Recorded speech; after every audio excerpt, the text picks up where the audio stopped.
आज से लगभग 6 महीने पहले जब सरकार के द्वारा वक्फ संशोधन बिल को पास किया गया था संसद में, तब इसे लेकर बहुत हा हुल्ला विपक्षी तरफ से किया गया था।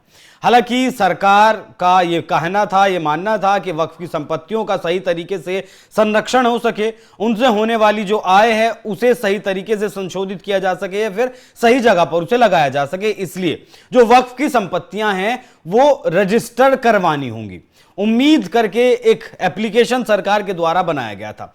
8.8 लाख संपत्तियां वक्फ के पास हैं, वक्फ के नाम है, ऐसा दावा कई संस्थानों का था। लेकिन जब रजिस्ट्रेशन करवाने की बारी आई तो 1/4 ही रजिस्ट्रेशन हो पाए। लगभग 2 लाख संपत्तियों के ही रजिस्ट्रेशन हो पाए हैं, बाकी बचती हैं लगभग 6 लाख संपत्तियां।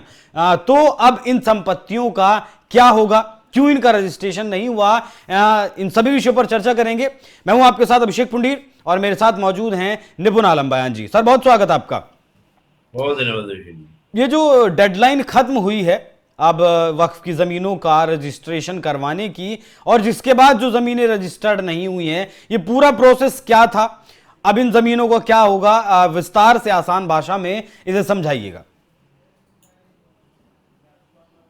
देखिए अभिषेक जी, क्या था कि 6 जून को ये कानून लागू हो गया था वक्फ बोर्ड को लेकर, और एक पोर्टल बनाया गया था, उम्मीद पोर्टल, जिसमें कहा गया था कि जितनी भी वक्फ बोर्ड की प्रॉपर्टीज हैं वो अपना रजिस्ट्रेशन करा दें, ताकि एक जानकारी में रहे कि कोई गलत कार्य नहीं हो रहा है, किसी से कोई जबरदस्ती नहीं ली गई है। लेकिन सबसे बड़ी दुख की बात यह है कि करीब 8.8 लाख जो आपकी वक्फ संपत्तियां थी, उनमें से मात्र 2.16 लाख संपत्तियों का ही पंजीकरण हो पाया है। यानी कि वही जो आप एक चौथाई कह रहे थे, लगभग एक चौथाई के आसपास रजिस्ट्रेशन हो पाया। और सबसे बुरी जो स्थिति रही वो बंगाल की रही, कि बंगाल की अगर आप देखें, क्योंकि अलग अलग राज्यों के जो वक्फ बोर्ड पोर्टल थे उस पर इसको करना था। बंगाल में आप देखें तो बंगाल की टोटल जो संपत्ति थी वो 80,480, यानी कि करीब 80,500 के आसपास संपत्तियां थी। रजिस्ट्रेशन केवल 716 का हुआ, हम्म। यानी कि 1,000 का भी वहां पर संशोधन नहीं हो पाया। कारण क्या था? कारण यही था कि जो पश्चिम बंगाल की जो सरकार है, टीएमसी की जो वहां गवर्नमेंट है, वो लगातार इस कानून का विरोध कर रही थी, और इसी कानून के विरोध के कारण वहां पर केवल 716 का रजिस्ट्रेशन। हम्म। हालांकि यूपी बिहार की भी स्थिति बहुत अच्छी नहीं रही है। हम्म।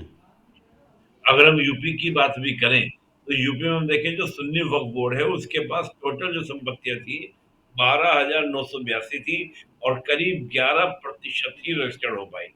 हम्म। यहाँ भी आपका देखेंगे तो करीब 1200-1300 के आसपास ही रजिस्टर्ड हो पाई। और जो हम सुन्नी की बात करें, जो सिया वक्फ बोर्ड की बात करें, उनके पास 789 संपत्तियां थी और 5% का ही रजिस्ट्रेशन हो पाया, यानी कि करीब 40-45 के करीब ही आपका रजिस्ट्रेशन हो पाया। हम्म। तो मैं कहूंगा कि जो स्थिति है वो स्थिति केवल आपका बंगाल की नहीं, यूपी बिहार की भी स्थिति ऐसी की ऐसी ही है। अब हम्म। चलिए, कुल मिला के करीब 6 महीने का समय दिया गया था, और 6 दिसंबर को इसकी लास्ट लाइन थी कि भाई आप अपना उसको रजिस्टर करा दें। लेकिन हम्म। लोगों ने रजिस्टर नहीं कराया।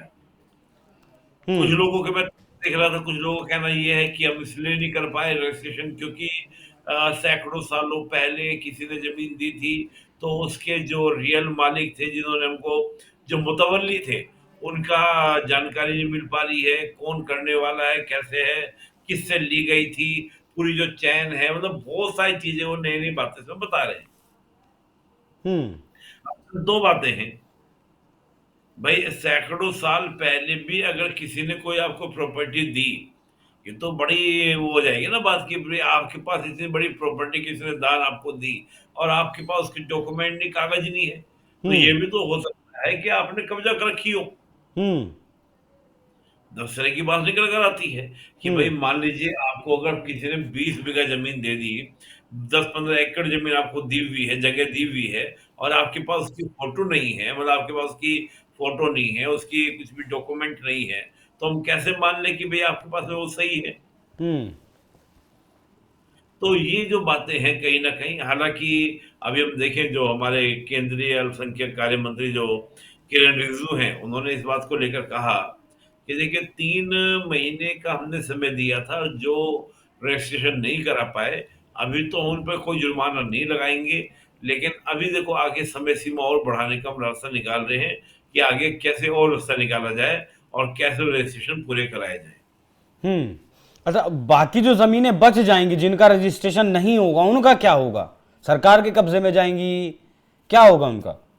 भई वो सरकार के कब्ज़े में ही जाएँगे और क्या होगा जब आपके पास में कोई प्रमाण ही नहीं है कि हम्म। ये संपत्ति आपके पास में कहाँ से आई, किसने दी, तो फिर तो सरकार की हो जाएगी। हम्म। नहीं, जैसे फिर मुझे एक ओवैसी का बयान याद है। ओवैसी ने कहा था कि यूपी में 1.5 लाख संपत्तियां हैं लगभग, और उनमें से कुछ हजार के ही कागज हैं, बाकी तो नहीं है। तो वो बात सही कह रहे थे, मतलब ये कब्जा की हुई जमीन है इसका मतलब।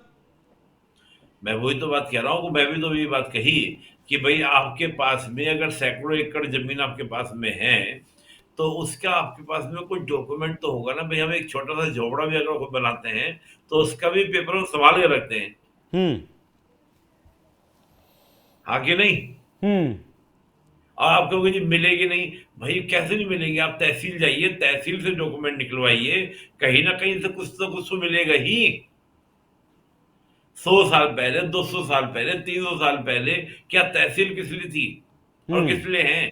हम्म। वहाँ तो पुराने-पुराने डॉक्यूमेंट मिल जाते हैं, निकलवाइए आप डॉक्यूमेंट वहाँ से। हम्म।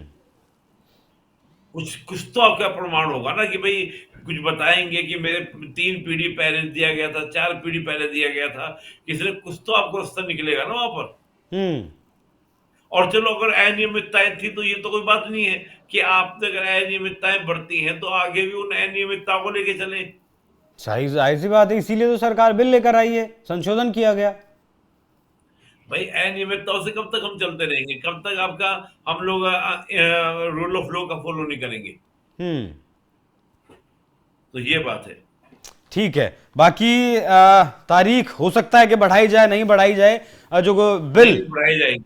ये तो हम्म। बोल दिया है किरण रिजिजू ने, तारीख बढ़ाई जाएगी। जो रजिस्ट्रेशन नहीं करा पाए हैं, उसकी तारीख बढ़ाई जाएगी। नहीं, 6 जून के बाद से दिसंबर शुरू हो चुका है, लगभग 5 महीने का वक्त हुआ है। इसमें जब 2 लाख संपत्तियों का रजिस्ट्रेशन हुआ है, तो वक्त बढ़ाकर भी कितनी संपत्तियों का रजिस्ट्रेशन हो पाएगा वो देखने वाली बात होगी। बाकी ये पूरा कहेंगी कि दूध का दूध और पानी का पानी हो जाएगा।